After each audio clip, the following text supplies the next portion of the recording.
A ver, ¿por qué hoy en día, cuando pensamos en psicología, casi de forma automática, pensamos en el cerebro, en neurociencia? Pues la respuesta, y esto es lo curioso, no la vamos a encontrar en un laboratorio, sino en plena Guerra Fría, en su campo de batalla ideológico. Vamos a ver cómo esa gran división del mundo acabó dividiendo también la forma en que entendemos nuestra propia mente.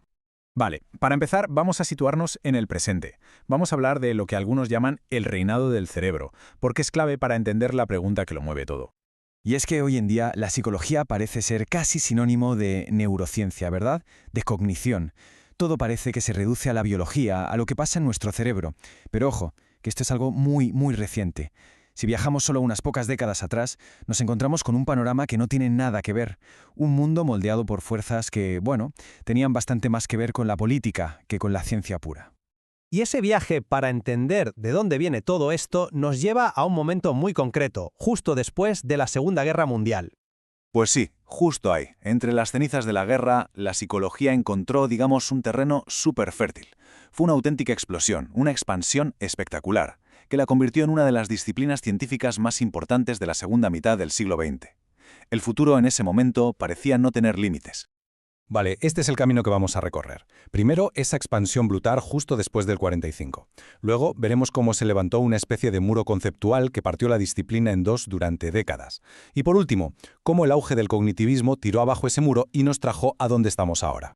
Claro, que todo ese crecimiento no fue para nada unificado. ¿Qué va? Lejos de ser una comunidad científica global y unida, la psicología se partió, se fracturó. Se levantó un muro, sí, pero no uno de ladrillos y alambre, sino uno hecho de ideas, que separó a quienes estudiaban la mente. Es que la metáfora es potente e inevitable. Igual que el telón de acero estaba partiendo el mundo en dos, pues un gran muro conceptual hizo exactamente lo mismo con la psicología. Esto lo que nos deja claro es que la ciencia, por muy objetiva que quiera ser, al final no es inmune a las tensiones políticas de su tiempo. Y a cada lado de ese muro, pues creció todo un imperio de ideas. Por un lado teníamos el bloque occidental con Estados Unidos a la cabeza, donde la literatura científica en inglés se impuso como el estándar, vamos, el idioma universal de la ciencia. Y por otro lado, pues un universo completamente paralelo, el bloque soviético, que tenía sus propias teorías, sus propios métodos, sus propias verdades sobre cómo funcionaba la mente. Pero, claro, ya se sabe que ningún muro es para siempre. Poco a poco, una nueva forma de pensar empezó a abrirse camino. Una revolución, pero no de martillos, sino de ideas. Y esa revolución fue, precisamente, el auge del cognitivismo. Claro, para que esta nueva idea pudiera florecer, los viejos gigantes tenían que empezar a tambalearse. Y eso fue justo lo que pasó. El conductismo, que había sido el núcleo duro de la psicología, empezó a mostrar sus costuras, sus límites. Y mientras, en la periferia, otras corrientes como el psicoanálisis o el humanismo también iban perdiendo fuelle. Todo esto dejó un vacío, un hueco que de alguna manera estaba pidiendo a gritos que algo nuevo lo llenara. Y justo ahí, en ese vacío, es donde irrumpe con fuerza el cognitivismo. Y su propuesta, la verdad, era revolucionaria.